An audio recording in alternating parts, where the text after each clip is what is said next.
જય શ્રી રામ, જય હનુમાન દાદા. મિત્રો, આજે નાની આખોલ ખાતે શ્રી હનુમાન દાદાનું ભવ્ય આયોજન રાખેલું છે. પ્રાણ પ્રતિષ્ઠાનો 3 દિવસીય, જ્યાં ભાવિ ભક્તો, સંતો, મહંતો, આજુબાજુના ગામડાઓના ઘણા બધા લોકો પધારી રહ્યા છે, ભાવિ ભક્તો પરિવાર સાથે. તો આ મહોત્સવમાં તમે પણ પધારો અને શ્રી હનુમાન દાદાના દર્શનનો લાભ લો. તો દરેક ભાવિ ભક્તો પોતાના પરિવાર સાથે અહીંયા પધારો અને આયોજનનો લાભ લો.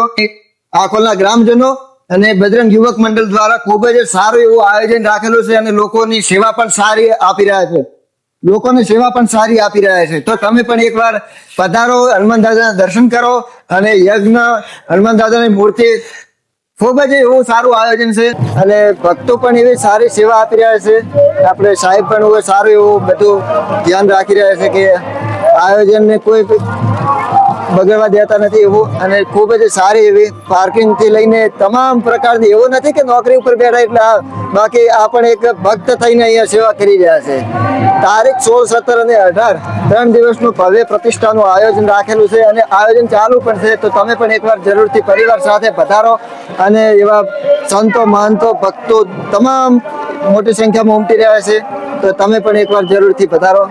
તો અહીંયા સ્વયંસેવકો દ્વારા ખૂબ પ્રસાદ લેવાની સુવિધા અલગ અલગ 2 વિભાગમાં રાખેલી છે, જેથી ટ્રાફિક ન થાય.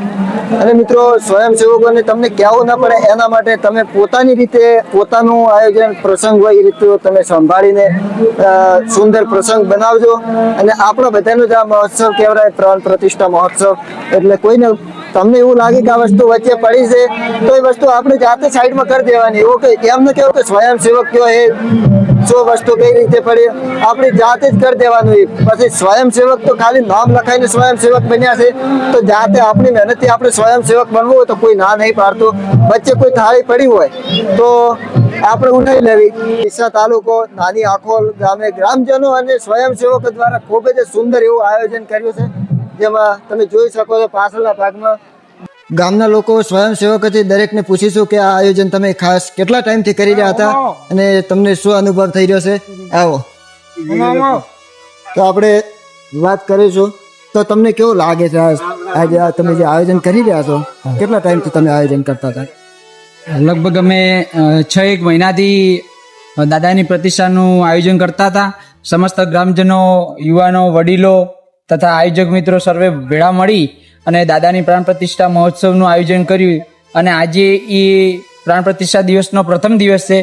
આજનો દિવસ એવો રહ્યો છે કે અહીંયા એટલું ટ્રાફિક છે કે અમે બીજા લોકો, આવનારા લોકોને પણ કીધું કે આજનો પ્રસંગ કેવો રહ્યો, તો કે અત્યાર સુધીમાં અમે ગમે ત્યાં પ્રતિષ્ઠા મહોત્સવમાં ગયા પણ પહેલા દિવસનો માહોલ આવો ક્યાંય પણ જોયો નથી. એવો રિસ્પોન્સ મળ્યો છે સર્વે આવનાર મહેમાનોનો. અને કાલે બીજો દિવસ છે, તો કાલે આપણે ગામમાં હનુમાન દાદાજીની પ્રાણ પ્રતિષ્ઠા નિમિત્તે શોભાયાત્રાનો કાર્યક્રમ છે. તો સમગ્ર બનાસકાંઠાવાસીઓ તથા ગામથી મહેમાનો, આગેવાનો પધારે એવી અમે આગ્રહ કરીએ છીએ. તેમને સર્વને અમારું ભાવભર્યું આમંત્રણ છે ગામ તરફથી. તો અમારે અંતમાં પણ 2 શબ્દો કહેશે. એમાં આજે તમે પ્રતિષ્ઠા જે આયોજન કર્યું છે એમાં કેટલા સ્વયંસેવકો અત્યાર સુધી કામ કરતા હશે? આજે જે આયોજન કર્યું છે તેમાં 200 થી 250 સ્વયંસેવકો લાગેલા છે અને તમામ ગામના યુવાનો, વડીલો, આગેવાનો ખડે પગે હાજરી આપી છે. અને આ પ્રસંગને શોભાવવા માટે તન, મન, ધનથી બધા ગામ લોકોએ સમર્થન પૂરું પાડ્યું છે. બરોબર. અને સ્વયંસેવકોને આમ કહેવું પડે કે નહીં કહેવું પડતું? નહીં, કોઈને કોઈ કહેવાની જરૂરત નથી. સ્વયંસેવકો પોતપોતાની જવાબદારી સ્વયંભૂ નિભાવી રહ્યા છે. બરોબર. અને બહારના સ્વયંસેવકો હાજર હશે કે બધા તમારા ગામના જ છે? અને બહારના પણ સ્વયંસેવકો હાજર છે અને ગામથી લોકો, આમંત્રિત મહેમાનો પણ આવી રહ્યા છે. અને કાલે શોભાયાત્રાનું આયોજન રાખેલું છે. તો શોભાયાત્રામાં યુવાનો, વડીલો, આગેવાનો ગામના તમામ જોડાશે અને આખા ગામની અંદર શોભાયાત્રા નીકળશે.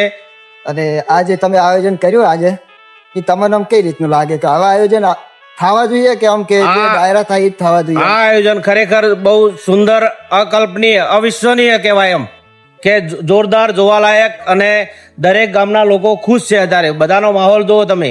એટલે આમ કે આવા આયોજન થતા હોય તો આવનારી પેઢી વિશે તમે શું કહેવા? સારું છે. આવા આયોજન દરેક ગામમાં થવા જોઈએ. અને ત્યાં હિન્દુત્વની વાત છે તો હિન્દુત્વ પણ એ તો હે. અને બીજું કે નાના છોકરા પણ હોય ખૂબ કામકાજ કરી રહ્યા છે એમના વિશે. હા, નાના છોકરા પણ તન મન ધનથી કામે લાગેલા જ છે. બીજું ગામના લોકો પણ મિત્રો ઘણો સપોર્ટ કરી રહ્યા છે. બધા પોતાનું હોય ને એ રીતનું જ કામ કરી રહ્યા છે. ઘણા જણા એવા છે કે જેમના પાસે કાર્ડ નહીં પહેરવા તો પણ જાતે થાળી વચ્ચે પડી હોય કોઈ પણ કામકાજ હોય તો જાતે કરી દે. એવાય ઘણા લોકો મેં હા, જોયા હા, હતા કશું કે કોઈને કોઈ કહેવાની જરૂરત નથી પડતી. પોતાની રીતે પોતાની જવાબદારી સમજીને અને દરેક વચમાં થાળી પડી હોય કે કચરો પડ્યો જાતે પોતાની જાતે ઉઠાવી અને કચરા પેટીમાં કચરો નાખી દે છે અને બધા પોતાની જવાબદારી નિભાવી રહ્યા છે. અને આજે પ્રસાદનો બગાડ કરી રહ્યા છે અમુક ઘણા લોકો એવા ભાવિ ભક્તો એ એમને શું કહેવા તમે સંદેશો આપશો કે પ્રસાદ વિશે? આપને એવું કહેવા માંગીશ કે આપના માધ્યમથી કે બગાડ ન થવો જોઈએ અને અમારા સ્વયંસેવકો ઉપસ્થિત જ છે, તમામ સંભાળ રાખી રહ્યા છે અને બગાડ ના કરે તેવી અપેક્ષા રાખું છું અને વિનંતી પણ કરું છું. અને આજે અમારો પ્રથમ દિવસ છે દાદાની પ્રતિષ્ઠાનો. આવતીકાલે શોભાયાત્રા નીકળવાની છે અને પરમ દિવસે પૂર્ણાહુતિ છે, બરાબર? એટલે પરમ દિવસે જે આગેવાનો પણ બી આવવાના છે અને તેમનો સન્માન કાર્યક્રમ રાખેલો છે. રાત્રે પણ કાર્યક્રમ છે, બરાબર? બહારથી ભાવિ ભક્તો વધારે આવ્યા છે. મંતો સંતો પણ વધારવાના છે, સંતો મંતો પણ વધારવાના છે. અને અહીંયા અમારે જે પણ જે સ્વયંસેવકો છે લગભગ 250 ઉપર અમારા સ્વયંસેવકો ગામના જ છે. અમારી બજરંગ ટીમ છે આખોલની, બરાબર? હા, એમને બહુ સારું કામ છે, બરાબર? એ લોકો જાતે જ બધી સેવા કરે છે. અને દાદા ઉપર તમને કેટલો વિશ્વાસ? દાદા ઉપર અમને પૂરો ગર્વ છે અને દાદા અમને ખૂબ શક્તિ આપે અમારી ટીમને, બજરંગ ટીમને, અને ખૂબ શાંતિપૂર્વક અમારું આ જે આયોજન છે પ્રભુ અમારું પૂરું પાડે શ્રી રામ, અને એ જ અપેક્ષા રાખું. બરોબર. અને આયોજન આમ કે દાદા એકદમ કમ્પ્લીટ પૂરું જ પાડશે એટલો તમને હા, અમને 100% વિશ્વાસ છે દાદા પૂરું પાડશે. અને ખરેખર આજે 45 વર્ષ પહેલા અમારે જે અહીંયા પણ પ્રતિષ્ઠા થઈ હતી મહાકાળી માતાની, બરોબર. અને 45 વર્ષ પછી આ યુવાનો લગભગ ખબર નહીં હોય 45 વર્ષે અમારે આ પ્રથમ છે, બીજી બનાવી રહી છે. એની પહેલા જે અમારી જે હતી મહાકાળી માતાની હતી, પહેલા અને હવે હનુમાન દાદાની. હા, પહેલા માતાજીની એક મહાકાળી માતાની થઈ પ્રતિષ્ઠા હતી પછી લગભગ 45 વર્ષ પહેલા. અને ગ્રામજનોનો ખૂબ સપોર્ટ હશે. ના, ખૂબ સપોર્ટ છે. કોઈને કહેવું નહીં હા, પડતું ના, હોય બિલકુલ તમારે. કોઈને કહેવાની જરૂર નથી. તો મિત્રો સ્વયંસેવક અને તમને બે અક્ષર કહેવા ન પડે, પોતાની જાત મહેનતથી કરજો તમે હોય. પછી કોઈ સ્વયંસેવક તમને બે શબ્દ કહી જાય અને તમને ખોટું લાગે, કારણ કે આરામથી કોઈ થાળી વચ્ચે પડી હોય, કોઈ પ્રસાદનો બગાડ, કોઈ પછી તમને સ્વયંસેવક કહી જાય ને તમને ખોટું લાગે, એના કરતા ખુદનું સમજીને બધું કાર્ય કરવું હોય. તમે જે આ પ્રતિષ્ઠા છે એમાં તમે શું લાગે છે? કાલનો જે દિવસ છે એમાં ટ્રાફિક કેટલી આવવાની સંભાવના? અત્યારે જે માહોલ જોઈએ એ પ્રમાણે કાલના દિવસમાં ટ્રાફિક 15,000 ઉપર પબ્લિક રહેશે. આજની કેટલી? આજની 5,000 ઉપર પબ્લિક છે. આજનું ખાલી પ્રારંભ જ છે. 5,000 ઉપર સમથિંગ પબ્લિક છે. તો આવતીકાલે 15,000 ઉપર પબ્લિક રહેશે. હજી તો આ દિવસ છે, આજે આવશે. હા, હજુ સાંજે ભજન સંધ્યાનો ને એનો કાર્યક્રમ છે એટલે સાંજે આવશે. કાલે શોભાયાત્રા છે, સવારે પ્રાણ પ્રતિષ્ઠા છે, સાંજે પાછો લોક સંગીતનો ડાયરો રાખેલો છે, આપણે કલાકાર બી બોલાવેલા છે, તો એ બી આવશે. એટલે સંખ્યા વધશે, ઘટશે નહીં. મને હમણાં એવું વાપરવા મળ્યું હતું આટલે કે હજી તમે આ મંડપ જોઈ રહ્યા હો ને, મને કોણ ભાઈ કીધું, અહીંયા કોઈ કીધું તો કે જે આ મંડપ, કુલર, લાઇટ એ બધું જોઈ રહ્યા હો ને, એ કે બધું સેવામાં આવેલું એવું. હા, અમારા ગામમાં 6 મંડપ વાળા છે. મંડપ ડેકોરેશન ટોટલ 6 વ્યક્તિઓ ધરાવે છે. 6 વ્યક્તિઓએ પોતાના સ્વૈચ્છિક 1 બી રૂપિયાનો ચાર્જ લીધા વગર પોતાની ટોટલી સેવા દરેકે દરેક મંડપ અહીંયા સ્થાપિત કર્યો છે. એમને કીધું હજુ વધારે તમારે જોઈશે તો વધારે. કુલરમાં અમારા ભાઈઓ બી છે કે જેમના જોડે કુલર બી છે, તો એમને ફ્રી ઓફ બી એમને કુલર આપી દે કે અમારે કોઈ જાત, કારણ કે ગામના કે આપણા દાદાની પ્રતિષ્ઠા છે, હનુમાન દાદા આપણી હિન્દુ સંસ્કૃતિનું એક પર્વ કહેવાય. તો એના આધારે એમને આપ્યું છે કે આપણો કોઈ ચાર્જ ના, આપણો ઘરનો પ્રસંગ છે આપણો. અને કંદો સ્ટાફ વિશે તમે શું કહેવા માંગો? હા, કંદો સ્ટાફ આપણે છે, એમનો ચાર્જ બહુ અલગ, 120 કારીગર જેવું છે એમને કઈ, તો એ થોડું વધારે હતું તેમને. તો એમને કીધું કે અમારે કોઈ નહિવત ચાર્જ છે, એમના બહારથી કોઈ કારીગર તેમનો ચાર્જ, બાકી એમને કોઈ બીજો ચાર્જીસ નો કઈ કીધું નથી કે અમારે જે બને એ સેવા કરીશું અમે. એવું બન્યું કે ભાવિ ભક્તો આવે ને વસ્તુ ફૂટી ગઈ? ના, દાદાની કૃપા છે કે કોઈ વસ્તુ હજુ સુધી ખૂટીને કોઈ વસ્તુ માટે દોડવું નથી પડ્યું. અને તમને એટલો વિશ્વાસ છે કે દાદા અમને એટલો વિશ્વાસ પાર છે. કરી દે છે. હા, વિશ્વાસ છે કે આ 3 દિવસનો પ્રસંગ છે ને એમાં દાદા મેર મૂકશે કે વધારે એને ઉજ્જવળ બનાવશે હજુ. તો મિત્રો તમે જોઈ શકો છો એટલે આખોલના ગ્રામજનો અને યુવક મંડળ, બજરંગ યુવક મંડળ ખૂબ જ સારી એવી સેવા આપી રહ્યા છે. સુંદર આયોજન છે.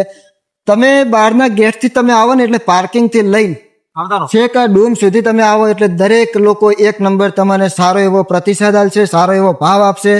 કોઈ એવા મનથી નથી આવતો કે તમને એક આધો શબ્દ તમને કહેવો પડે.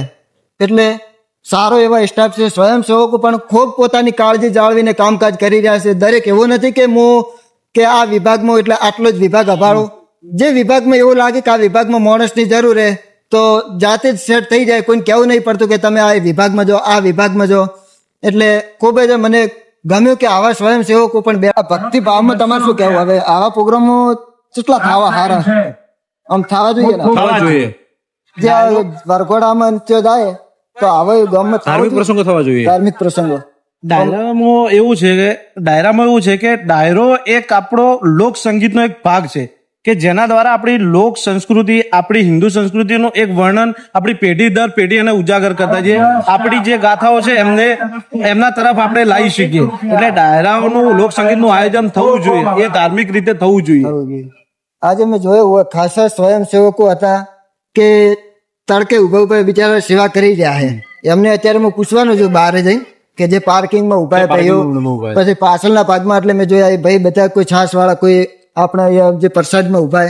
ખૂબ સારું એવું આયોજન તમે કર્યું હોય અને અમન દાદા તમને ખૂબ પ્રગતિ કરાવે ગામજનોને. અમારા ગામમાં એક ખાસિયત છે કે આ પ્રસંગ જે થયો ને એ પ્રસંગમાં હવે જેટલા બી સ્વયંસેવકો છે, જે કાર્ડ ધારક છે, જે નામ લાગે જે નથી, એમાં મોસ્ટ ઓફલી અમુક સારી પોસ્ટ ઉપર બી છે પણ અત્યારે કામ એ રીતનું કરે છે, કોઈ થાળી ઉઠાવે, કોઈ કચરો વાળી દે.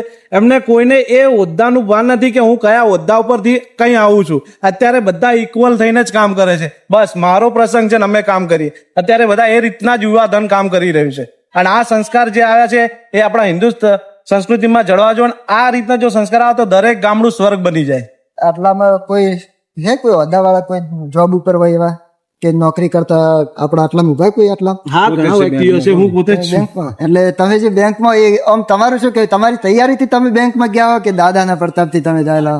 હું મારો ગોલ આખો અલગ જ હતો પણ હું દાદા કહેતા કે બેંકમાં મારું જોબ લાગી હતી પણ મારો ગોલ આખો અલગ જ હતો. પણ આગળ તમે જે આયોજન જોઈ રહ્યા આટલા ટાઈમથી, એક મહિનાથી આયોજન થઈ રહ્યું બરોબર? મને લાગી રહ્યું કે ઘણા બધા સ્વયંસેવકો પણ કામ કરી રહ્યા છે. મેં જોયું પાછળ જઈને, આગળ જઈને બધે જોયું હોય. બધા એક વિભાગમાં હું ફરીને આવ્યો હોઉં. બરાબર. તમને શું લાગે કે આયોજન કેટલું વસ્તી આવશે આમાં? આયોજનમાં public બધી થઈને વસ્તી કેટલી થાય 3 દિવસની આમ અંદાજિત? 60-70 હજાર પબ્લિક થશે. વધારે થશે એવું મને લાગે. મને આનાથી વધારે પણ ઓછી નહીં એમ. કારણ કે હાઈવે ઉપર હું ઉભો આજ તો પહેલો દિવસ છે. હજુ કાલે શોભાયાત્રામાં પબ્લિક બહુ આવશે. પ્રથમ દિવસે બધા મહેમાનો આવશે, દાદાનો આગેવાનો પણ બધા આવવાના છે. દાદાનો પરચો મળ્યો તમને કોઈ? દાદા 50 હાજરા જ છે દાદા તો. તમે આટલા જે તમે 2 મહિનાથી કામકાજ કરી રહ્યા એટલે આમ કે તમને લાગ્યું કે આ કામ કે દાદાએ કર્યું હશે, આપે નહીં કર્યું? બધું દાદાએ જ કર્યું છે. કોઈ કશું કર્યું નથી.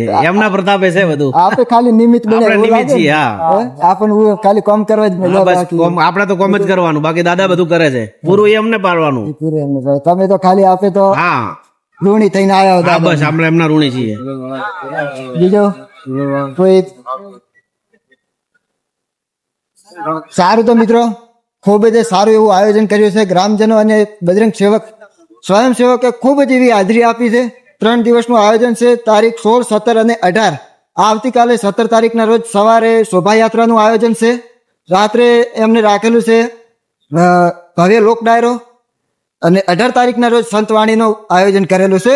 તો દરેક ભાવિ ભક્તને વધારવા વિનંતી. અને 3 દિવસ ભોજન પ્રસાદ યથાવત રહેશે, જેથી દરેક ભાવિ ભક્તો આવે પરિવાર સાથે અને સૌ હનુમાન દાદાના દર્શન કરે.